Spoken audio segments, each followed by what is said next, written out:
The expectation to be constantly available, coupled with a deep rooted desire to care for others, can create an overwhelming sense of obligation. The result? You're left with this monster of a to do list that has a mind of its own. Why is that?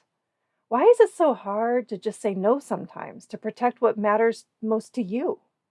It may not be in your nature, like me. As an introvert, it is often easier to conserve my energy and not resist. I will accept that extra task and squeeze it into my schedule, even when it takes away from something more important. That something could be a workout class, or being home for dinner, or taking my daughter on a driving lesson. In that moment, I end up feeling resentful for doing the task. How do you make it second nature to say no more and draw boundaries? Find the full transcript to more resources for physician moms at inspiredmommds.com/20.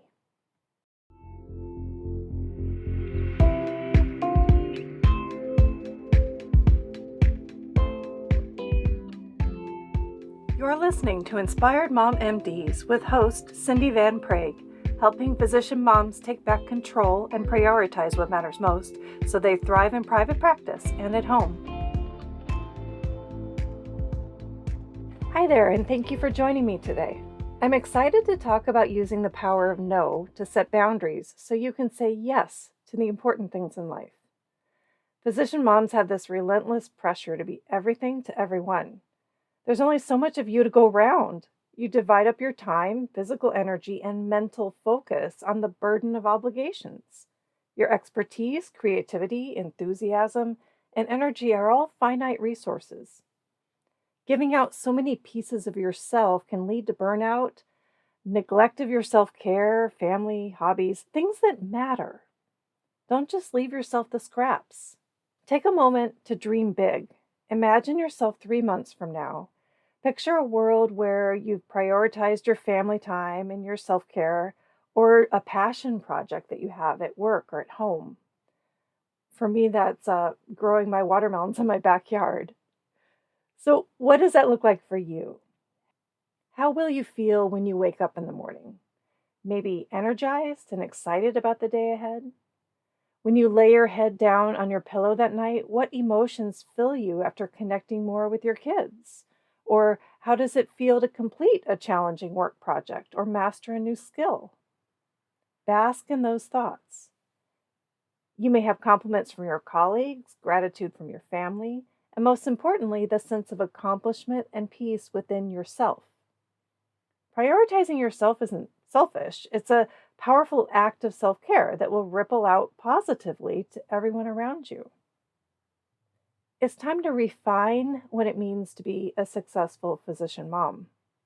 So how do you get to that future you that you just imagined?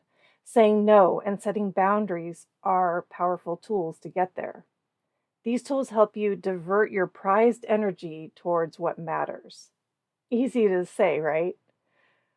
What is a healthy limit on what you allow in your personal and professional life? Well, that is your boundary. Sometimes it's crystal clear where you need to draw the line, and other times it's not, and the obligations sneak up on you. Here are some examples of defining where and how to draw that line in the sand.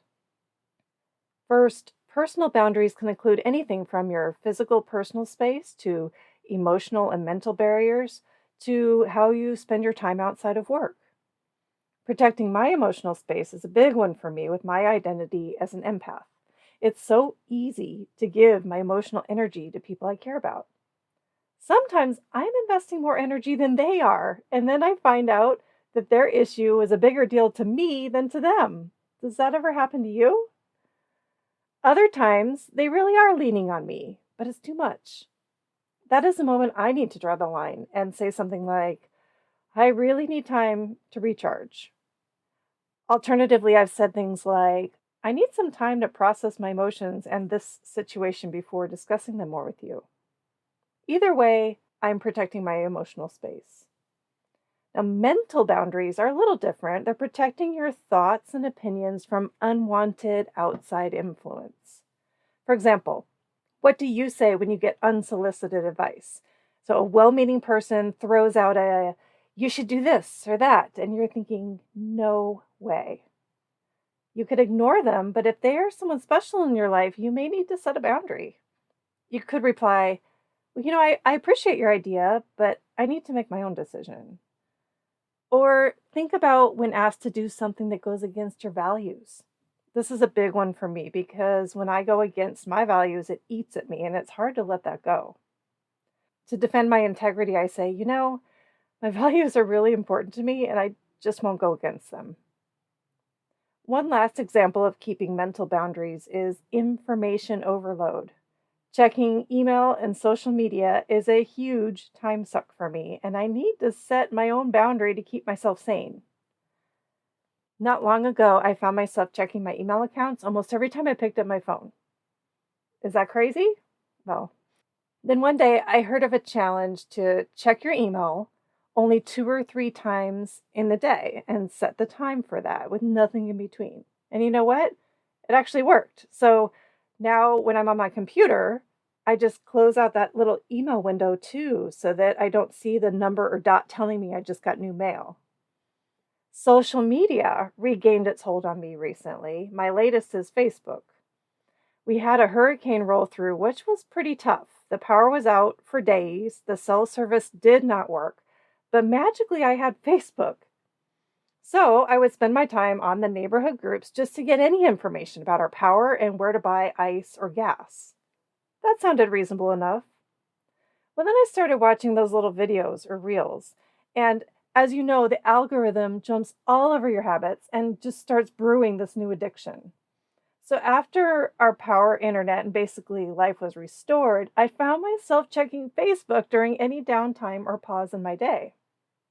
I then noticed my downtimes were getting longer as I got swept up into looking at my phone instead of moving on to my next task. This also happened a few years ago, and I ended up deleting the app. That worked like a charm. My fear of missing out didn't last long, and I reclaimed both time and probably my mental health. This time around, I'm limiting this app to 1 or 2 times a day, similar to how I check my emails now. And I decided to equate surfing my phone to TV time. So I'll ask myself, would I sit down and watch TV right now? The answer is 99% of the time, no. So that now applies to my Facebook app. These were just a few personal boundaries I've discussed. Now briefly on to relationship boundaries. Friends may expect emotional support or family drama can weigh on your mind. There are also romantic boundaries with your significant other where you need to define expectations. Speaking of social media again, do any of the people in your life overshare about you in their posts? After a close friend was stalked on social media by a patient, I decided to stop posting all pictures of myself or my family. This was a personal decision that I firmly hold. However, some people will post a picture of me or my kids without my permission, which violates that decision. To this, I will say, I appreciate your enthusiasm for posting, but I need to protect my family's privacy by not sharing everything. Another example with relationships is respecting differences. If you truly enjoy being with this person or are stuck with them as a family member, a great option is saying, I love spending time with you, but I don't always have to agree with you. And how about family drama? Here's an opportunity to minimize your contribution to the scene. You could say, I love you, but I won't get involved in your arguments. Now, with work boundaries, in work, there is often this immense pressure to prioritize the patient above all else, right? I know you're aware that this can be too much at times and ultimately hinder your ability to provide optimal care. I get it. A multitude of times I dragged myself through the day, exhausted, hungry, and wishing I could just dash to a bathroom. While I couldn't control every aspect of my schedule, there were and are ways to set boundaries to allow yourself to breathe. Lack of time is one of the absolute top issues I hear from physician moms. I learned my biggest lesson running a small clinic. As an entrepreneur, I put my heart and soul into that new practice. I mean, every day I was working with my business partner on all the details, including fielding inquiries from potential patients and working on weekends and evenings. I altered my schedule to fit their schedule. It was awful. I was giving away too much with lengthy phone calls to earn a new patient. Thankfully, this didn't last long, and we set time constraints with patients for returning calls and scheduled those consults during normal work hours. I was trying to be too much to too many people, and it was exhausting. There are other ways to regain some time, like dedicating small breaks in your day or limiting emails outside of office. New pockets of free time not only reduce overwork, but they can be assigned to self care items like sleep or exercise or just a quiet moment to collect your thoughts.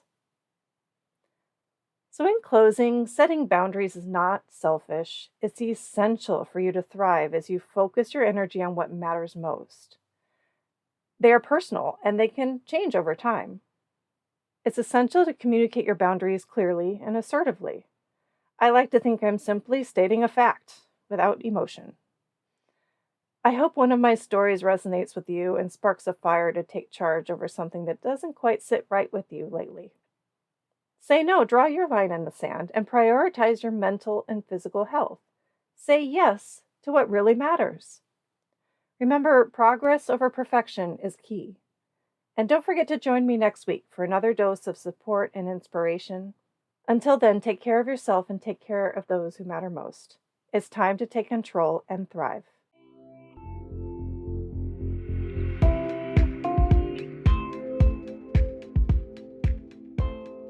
Thank you for tuning in to Inspired Mom MDs. Please share with other physician moms and leave a review if you found value from this podcast.